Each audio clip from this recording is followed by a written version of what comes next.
yo ataba tobe ko sunga yo ko tala mbongo ya bandimité ko tala mbongo ya l'église tel tala ndenge nzambe azokubuzo kamba yo bien aimé bato nyonso na église ko kiba yo mosala nzambe okufa nzala te akotinda même ndapa na biso moko parce que yo papa sozo tambola mabe okupesa bana mababe mosali esika yo zali soko otambola bien aimé tika na yebisa yo loani bati na libota na yo souffrance bati na libota na yo mwana mwasi olaka na butu otaka ndoto bosa bo passer rapport sexuel na mobile ola mukana tongo ki la chaîne qui vous édifie.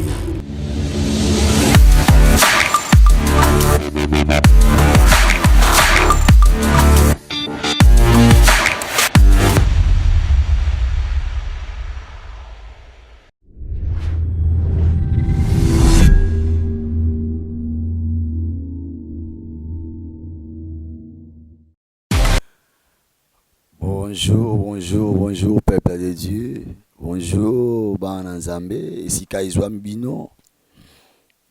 Tous les 5 continents. Ici Kebozali. Ngai Moko, Moussali wa Zambé, Moussali wa Bino, humble serviteur. Pasteur Joseph, prophète de Dieu. Onaeli Soussou, Toso Nabino Mouamouke, Makambo Italie, Nzambe. Napesi merci lisusu na bandeko na biso ya HP Media bapesinga cette opportunité ya kukuta na lisusu na bandeko na ngai partout na monde na nzela itandoike tika nzamba lola abomba bino esika ezwami bino na kombo na Yesu Kristo napesi mbote na bato nyonso bayebi ngai église na biso église na ngai ezali na Bandal sur l'avenue Pindi numéro 7, ministère prophétique, venez voir. Pesi membre nyonso église Mbote, na lingi bino mingi, Mama Charlie Lumba, Mbote mingi, pasteur Victor Maweja, na pesi Mbote mingi, évêque Shiroki Nwani, na pesi bino Mbote mingi, na pesi Mbote na bande nyonso baza na Europe balanda kabiso, na Espagne na Madrid, Mama Micheline Kololo, na Molonga ina papa Christian. Nzamba lola abomba bino nzamba akosala makama minene ya kokamwa ekolekela bandoki ya libota ya famille pe ya quartier na pesi susu mama Blandine Kololo Mbote na France esika azali nzamba bomba mwana biso Taira nzamba bomba yo alatisa yo motole ya lokumu nzamba pambola mama Patricia esika ozali ser na biso Dora Matondo Nzuzi nzambe apambola yo esika ezwami yo mama Solange Momba nzamba pambola yo tobosani te mama Joyce na Paris nzamba lola abomba yo esika ozali topesi mbote na ndeko na biso Ngoma Raymond topesi mbote na bino nyonso nzamba lola asimba bino abomba bino na se ya makia na ye tolingi to banda TV zali ngonga banina losambo tokumisa nzambe na oyo asali kati na biso na tongo lelo nzambe na pesi yo merci mokonzi na bilaka yoza malamu na vina biso na bongo na biso ope biso makasi pengole mon santo nzambe ebele bakufi balamukite na tongo lelo ngai oyo nzambe na libota bana nzambe opesi biso makasi pengole mon santo tokomi lelo yango na pesho merci totiki bandekino suka émission ona maboko na nzambe pambola cameraman na biso na tamwamba pambola bango nyonso membre nyonso pe groupe mbimba ya HP Media nzamba lola asimba pe abatela biso na kombo na Yesu Kristo amen amen amen amen amen amen amen. Oui, bien aimé, na lingi na partager na tongo ya lelo na thème na biso on a ko intitulé yango vrai et faux disciples. Vrai et faux disciples, qu'est-ce que cela signifie? Navandi Dieu m'a inspiré dans tout ce que les hommes de Dieu sont en train de faire. Nous aussi les enfants de Dieu tout ça la makambo oyo zo sepelisa nzambe te yango moni passe zo kota na mokili ngai oyo thème oyo pona ngai c'est la repentance ya on a tiré yango vrai et faux disciples. Pourquoi vrai et faux disciples? Il y a des hommes de Dieu qui font, excusez-moi pour le terme, pardon vraiment, je ne suis pas en train de juger, mais dans la vérité, on va porter pour la méthode dénoncer. Il y a des hommes de Dieu, bah ça la honte, bah ça l'anzambe, mon ça l'anzambe, la repentance, tu peux sango kakabana te, tu peux sango kakabana itonga te, tu peux sakabana anzambe te, il fait banda pa na biso moko, parce que yo papa, sozo tambola mabe, okupesa bana mababe, mosali, esika yo zali, soko tambola kobanga nzambe te, moto nyonso kosambela, azana libabe, opese bénédiction te, parce que yo moko ozana libebi. Na bibongo pourquoi? Parce que ça fait mal. Okomona to solo là. na bato na bapoto bazobenga nazolandela bapriere bato ebeni na poto na osala bango bapriere bakobenga ngai papa en tout cas te makambo bozosala ye moyesepesa nzambe te ngai binini abi ya des prophètes oyo bazoleka na bachaîne na biso mingimingi na bachaîne YouTube akobenga mundu na poto aza na promo songolo pakala musala nzambe apesi biso nde yango wana ya bimisa milimo mabe kati na bato ya kosambela nzamba bimisa milimo mabe kati na bato mais biso sala autre chose obona abisinga prophète moko na otanga kombo te mais prophète on se continue kaka ndenge wana na osenga Saint Esprit na église na ye atanga kombo na ye bato bamona prophète azoloba na ina salo délivrance mais na zana ONG nga Kinshasa avant de délivrance wana faut ça dit ça qui a l'os ozolanda ngai oleka kapena HP Media c'est pas gentil. Il y a un thème le vrai et le faux disciple de Dieu. Le vrai et le faux disciple de Dieu.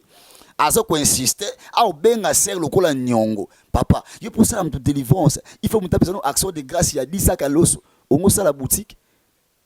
O ni jango yo zanango, ezali wapi. Toza ebele awa papa ezaki to côté, ebele homme de Dieu, bazana ONG te mazokosa. Sokoza na ONG ya solo. Papa, senga aide nazana ONG. Nazoluka lisungi oyo ezwa yo 10 francs 20 francs 30 francs sunga borfelin oui c'est normal c'est biblique il faut tout pesa boy bazangi azanza borfelin na ba veuf tango yo senga ba veuf borfelin bon pesi bon ba lié oui but lipamboli za kozala chaîne bato wana bazwi lipamboli o ba pesi yo pe moto salimbela ozwi lipamboli na yo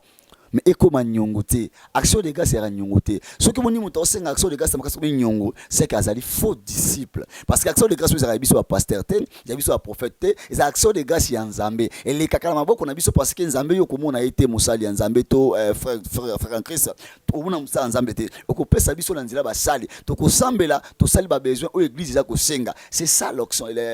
action de grâce c'est que tant yo pesa prix ya su ya nzambe te action de grâce après c'est lango prité action de grâce c'est biblique ngalo ba ngo so linza ba salo miracle minene ou bien so linza ba salo makaminen a demeurer na kosala continuer kosala il faut ça moko mbamba na action de grâce c'est très important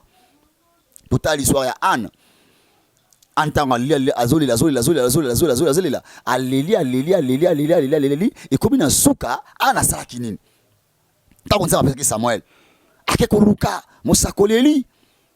abi neko pesa offrande na ngai la bonzeli mwana oyo et pas nzambe soki nzamba salisi yo bien aimé bino pe ba frère en Christ na ba sœur en Christ papa pasteur papa prophète assemblée pour na nzamba sali offrande faut ba senga yo pour tonga biso ka ba mandia eza bongote eza malamu mingi te yango moni yo frère yo pasteur yo prophète de Dieu o senga ba 10 sacs à l'os pour la délivrance tika Musa na yote offrande des arambong na yote biso to ça la yango etake ba homme de Dieu nzamba beng na Musa na ila nzana biso offrande des oins nzia so 10 mezoya mais lui comme ça on est mapé c'est pas normal c'est rabisika papa prophète dans les lits na biso papa prophète zota de to banana action de grâce bon dit ça le sombo lien kamba moko balia ndambu te zono de bon na kolia cette délivrance après 8 estimate papa aboyi Jésus-Christ de Nazareth le faux disciple répentez-vous, je vous dis. La parole de Dieu, le biso boling. To bongo la mitema, bokonzi ya likolo et comme pene. To kia nombango, otangi na mokanda ya Luc chapitre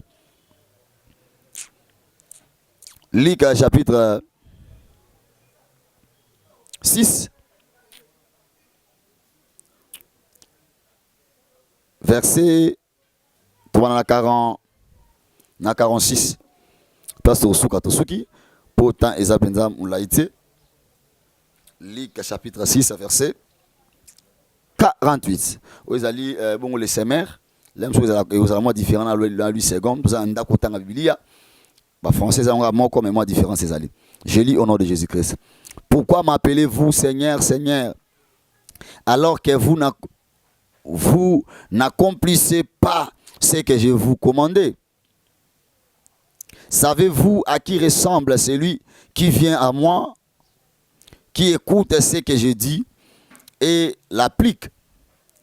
C'est ce que je vais vous montrer. Il ressemble à un homme qui a bâti une maison. Il l'a creusée. Il est allé profond et il a su les fondations sur les rocs.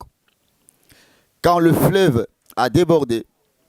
les eaux se sont jetées avec violence comme contre la maison, mais elles n'ont pas pu les brûler parce que l'était construit selon les règles de l'art. Mais celui qui écoute mes paroles sans faire ce que j'ai dit ressemble à un homme qui a construit sa maison directement sur la terre meublée sans lui donner les fondations. Dès que les eaux du fleuve se sont jetées contre elle, la maison s'est effondrée.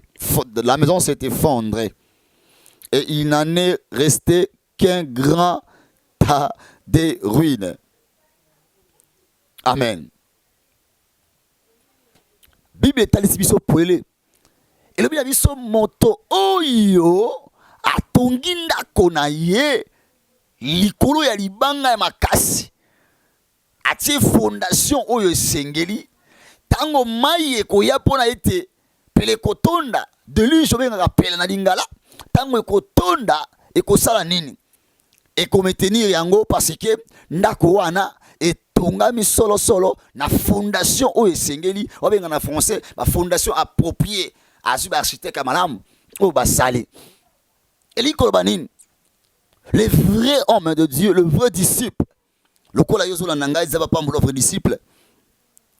Soki ozo tambola kobanga nzambe. Ozo tosa mbela ya nzambe, ozo tosa oyo nzamba lobi, bele metika na yebisa yo, prière nyonso kosala, yanda mana shikereke, ekozala ya pamba te, bato bakobika, bakozwa vibo mo parce que ozo tambola na bobangi nzambe. Amen.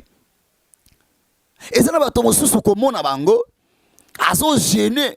lundi au lundi, ye mwele kakate fois gêner 4 fois, 20 fois, 12 fois. Ozo gêner dans malam. Mais si ozo tambo na obanga nzambe te, bele me ozo gêner en vain. Okokonda na opamba, okozwa gastrite okufi, okepeli felo parce que ozo gêner po bandimba mona ozo gêner. Ozo kene ngomba po bandimba mona kene ngomba. Enfin, nzoka osala kano makamsu ya mabe ekobo linko tikate, kufinga linko tikate, kisi linko tikate, miku linko tikate. Bele me na ebisio, le vrai et le faux. Ce qu'on a vrai prophète ya solo, oza vrai pasteur ya solo, demere na kosala musala nzambe, nzamba ko pambola yo, na sima wana, nzamba ko tindelo bato oyo, bakosunga yo, ata bato be kosunga yo, kotala mbongo ya bandimité, kotala mbongo ya l'église tel, tala ndenge nzambe, azo kumozo kambayo. Bien aimé, bato nyonso l'église, reko kiba, yo musala nzambe, okufa nzala te. Akotinda même un corbeau, akoya ko lesa yo. Même un corbeau, akoya lesa. Bien aimé, Eli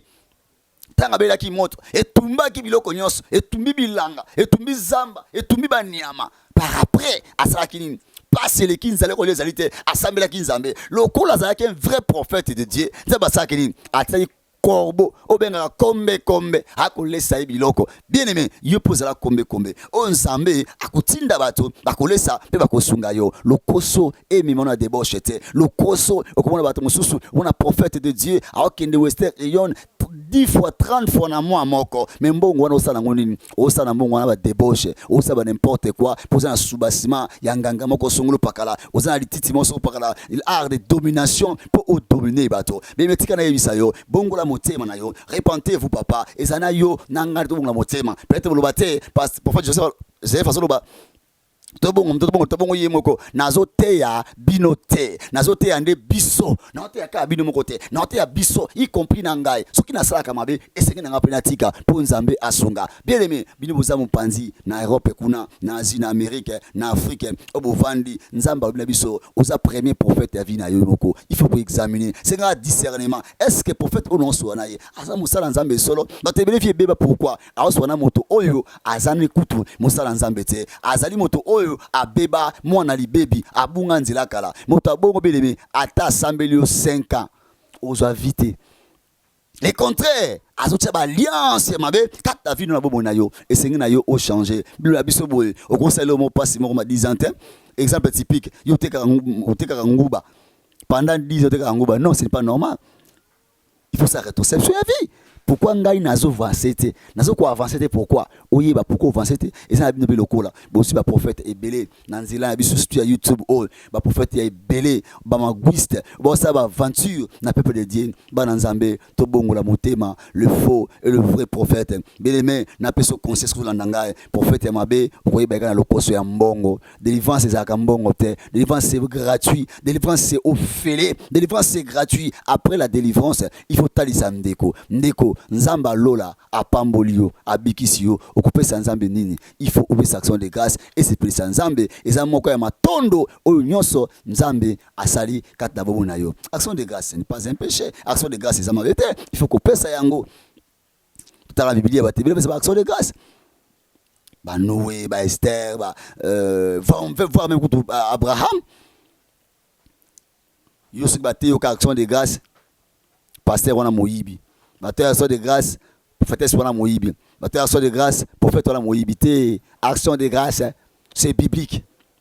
Yango tika na yebisa yo lelo yo muto kutana basali ya nzambe mabe vina yo banda mabe ezalaka mabe o demereka na mabe eseki na o changer musali mususu meka musali ya nzambe mususu o sala nzambe na bosolo okomona vina yo ekobonga. Les faux disciples c'est qui? Ce sont les faux prophètes. Ba prophète na bal o bazoloba tokomoni bo prophétiser pona yo alobi nyonso ya solo oyo salaka oyo peno salaka oyo sala tout c'est vrai oyo alobi mais assemble lobika akosambe lobika te prophète na bal. Mais prophète de Dieu, un serviteur de Dieu, ce qui a sakoli, a continué la prière, la prière, au un résultat positif, parce que nous avons animé, à décanter toutes les mauvaises esprits démoniaques, na vie na yo, au kozala de cité yango na ebisibino ngai o abino prophète pasteur Joseph Ndakubi Mbula na bino boye soki olingi ozana Kinshasa awa esiki ezwa bino tous les 84 communes boye ko yana avenue na Bandalungwa na avenue Pinzi numéro 7 bis. Comme on a vu ce bongo, tous allons wana ministère prophétique, venez voir. To koloba onzamba lobi, to ebisayo, peto ko sambela, maadi ozana ngwana ekolongwa na vino na bomo na yo. Bemetika na ebisayo, ovumeli mingi na maladie parce que o tamboli na kobanga nzambe te, yo moko mususu lokola, osoluka délivrance, mais double otikate, ozana André, ozana Jérôme, ka yo moko mwasi moko, ozana mbali, musomo na zana Mayamba, azana Patrick, ana Fabrice, okobala ndengeni, pasi na erumeli, bemetika na ebisayo. Nzamba tininga lelo na yebisa oboye benga numéro ona kopesa yo benga to kosambela prière de près de loin parce que kozala partout en Europe bokozala kosambela car la Bible nous dit la distance n'est pas une barrière ozola ndanga na zebisa vérité. Je suis un humble serviteur de Dieu na lingi nzambe alongola yo ngai donza ba pesi ngai ya prophétie ya délivrance na moni o nzamba na moni o batika tabu na yo na sambeli pe na bengani milimo nyonso mabe na kombo na Yesu Kristo yo makambiza simbate yo libala na ekufa na puto mbali na obozaka mbilinga mbali so bi A yo bi B mbali bi C yo bi Z mbali bi S yo bi Y bien aimé ezali problème satanique uza ko animo mbali na yo mingi to mona ngoza mingi ba mari de nuit interne avanda na vie na yo omiye bakate akoma ko silikisa yo po kaka obenga na mbali wana pembeni po yaka kota chaque jour bien aimé mari de nuit ezo sakana ba na nzambe beyeba ko na bisayo esika ozali wana kaka na kombo na Yesu Kristo mari de nuit kobima na zo sambela batebele nzamba osala grâce na osala publicité parce que eza musala ngaite ya musala nzambe ngana sala kate. Je ne suis pas un guérisseur, je suis un humble serviteur de Dieu. Soki ngana sambeli nzambo akela likonase domaine na ya sacrifice, domaine na ya délivrance ndia ko délivrer ezaka moko ya ba don oyo nzambe apesi ngai esiki zo mbino osibiki na ona fay to sur téléphone na yo ozu numéro ya musali Joseph ezali bongo plus 243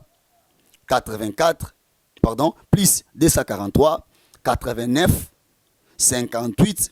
76 871 plus 243 89 58 76 871. Ce que bengai ngonga nyoso ko benga ngai, je suis un serviteur de Dieu. Téléphone ngai kanga makate à part charge. So il charge sili peut-être ndé kangami. Atana lali pour naza na marabaka même na téléphone na sambelaka bat bakobika ezio musika esiko zali partout dans le monde benganga to sala prière nzamba ko décanter la situation ozaina yango yo mutu zuka libala ozwa libala te bacha umpoka na elongi bacha malédiction na elongi bacha nyene elongi nyonso sala ka malamu bat pamona ka mabe benga to kosambela makiana Yesu Kristo e ko wendre yo ni o bacha elongi na yo e kibisaka mibali na vie na yo nzamba ko longola yango nzamba otalisa ngai e bena bato bazali milimo mabe o batika na vie na bango bazui masque de vieillesse bazui poso ngulu batie on a une fille de 30 ans 35 à 40 ans et l'onyama 70 ans mobimba et l'ongo toi monio bien nous akana sima t'avons tenté s'il te plaît tango ko talabo tantôt excusez avenir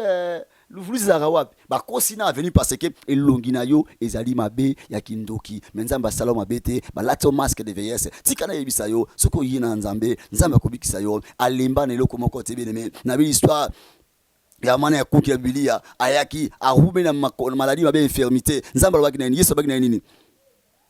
abikisa ye mokolo nini mokona sabata bato ebele baboya bite pourquoi ye akobikisa bato mokona saba ba ebite ke non saba ezali mokolo pemba tala dia bunda za rize alinga lipamboli ya bana nzambe te ba bosa ni te Yesu Kristu ye moko mokolo loi akoyi kolongola loi akoyi kozongisa loi mais bazo telemela mokolo loi na loi oyo ye moko asali bele metika na ebisa yo loi ni bati na libota na yo souffrance bati na libota na yo mwana mwasi olaka na butu otaka ndoto bosa bo passer rapport sexuel na mobile ola mokana tongo ki bo mutu na yo pe omoni ba sécrétion bele metika na ebisa yo ezali mari de nuit ezali katabo na yo nazali pona yo kosambela yo obika na 24 communes na mboka na biso Congo bozali ki Kinshasa na biso pardon bobenga numéro wana bokozwa ngai pe bato na Europe bobenga ngai na Amérique na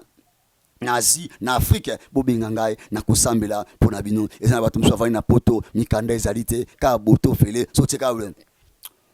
ozofi bakambebo faut poster na Facebook nzoka bakanga mikanda na yo bateka ngona kindoki babomo na kata cimetière na tombo tang ba pesa to mikanda babenga kombo ya yo kobe bakamunga mubange mozo mukanda ezalite benga to sambela tukubotola mikanda na yo esika batia yango tukubotola bana yo okuna mususa bala banda bana poto abota na bana te aluka bana mwenda bien aimé lula biso boye bana bazali pamboli botala pa nzambe soki bakangi bana na bomo na yo bakangi pe lipamboli na yo okozala muta kopamba mate parce que on a ko raisonner trop triste Saint-Esprit na bomo na yo benga to sa siasa prière bien aimé to senga ka fiche te to senga ka mbongo te benga biso to ko sala lo prière nzambe akosala miracle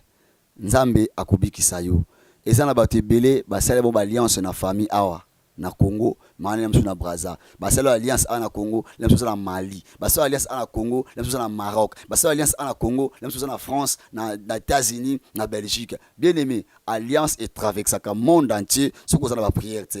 avec la prière alliance ko pakata mbango na ibenga biso to ko sambela nzamba lola akosala ozo souffrir parce que okwa kile mususu na maboko ya musala nzamba mabe azali pe musala nzambe te azali ka modérateur alobaka yanda manashi keleke nzamba saki ngolu batu bakoya ki li passa l'église naye akompi pasteur prophète na ndenge naye tout azoloba eza blasphème makamba lokuta yango moni vi na yo pe erumeli ezo simba te bedeme benga biso na numéro autopesi bino e kozala bien makasi ezali mo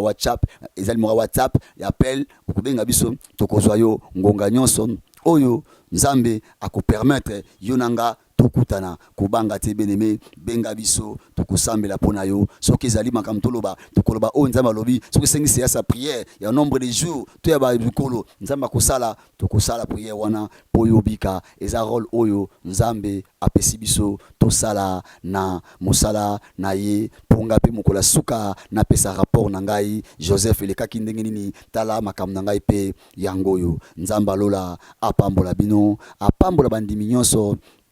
Oh, il y a ministère prophétique, venez voir sur l'avenue Pindi, numéro 7, la direction 24, na Bandal, Petit Pont, Wanande, et Swami Biso Wana, Tango Nyoso, Tozalaka Wana, Tozalaka na prière na Biso, lundi, mardi, vous allez prière de 17h à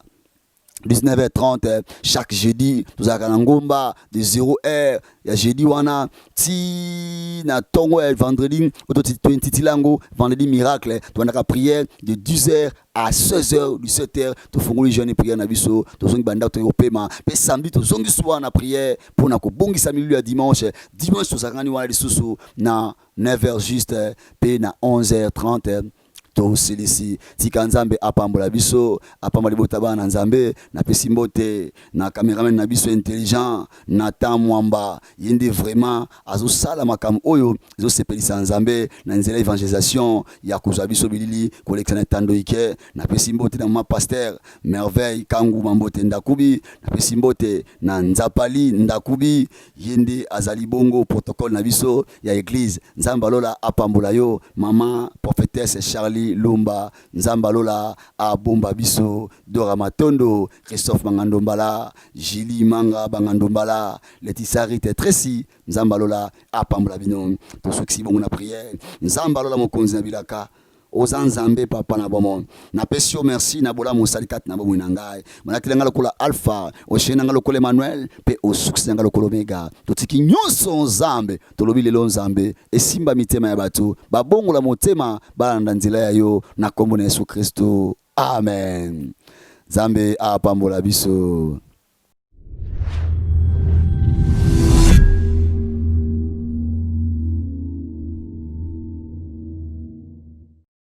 IHP Média,